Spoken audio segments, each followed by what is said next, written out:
predict the cell potential of this cell. So, if you remember, this is referring to the cell diagram we just drew. So we've got a zinc ion, zinc metal half cell, and we've got a iron 2, iron 3 half cell. So if we go back, let's go back and check the electropotentials for those two half cells. Excuse me a second. Okay, so my zinc half cell minus 0.76, and my iron 2, iron 3 is plus 0.77. Let's bring those through.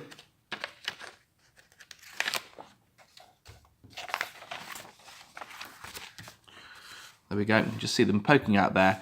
So the zinc was minus 0.76 and the iron was plus 0.77. So remember, whenever you're calculating a standard cell potential, it is always the positive electrode minus the negative electrode. So in this case, that's simply going to be 0.77 minus 0.76, and that will give me an answer of 1.53. You don't need to put the sign in front. It wouldn't hurt, it wouldn't lose anything, but just need the number. And table 22.1 was the strongest reducing agent and the strongest oxidizing agent. Or what is, sorry, the strongest reducing agent and the strongest oxidizing agent. So these questions are answered by looking at the electropotentials and thinking about which way those reactions are more likely to happen. Okay, so let's go back to the table again.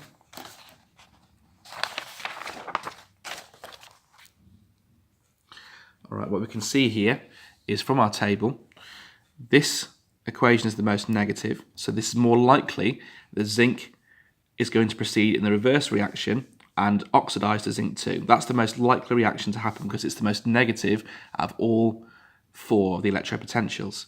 So if zinc is going to oxidize, zinc can't be an oxidizing agent because it is oxidizing. So zinc must be a very strong reducing agent. That is our good reducer. So whenever that's combined with anything, it's going to cause something else to reduce. Remember that the reducing agent gets oxidized in any reaction that it's in. So the zinc must be the best reducing agent there because it's the most negative value, the one that's most likely then to go back.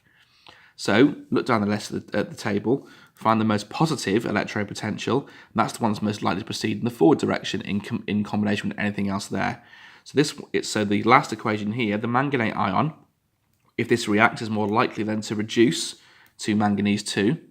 So this is your oxidizing agent, or your strongest oxidizing agent in this table. All right, that's the way to deal with any of those sort of questions. You look at those electropotentials. Remember, if it's a negative number, it's more likely to go backwards, and the positive numbers are more likely to go forwards. And think about a combination of the two. So the zinc here will be the strongest reducing agent. The zinc metal and the manganate ion, the MnO4 minus ion, is your strongest oxidizing agent. Let's put those on the question, back onto the question. So your strongest reducing agent is zinc metal, and the strongest oxidizing agent is MnO4 minus, the manganate 7 ion.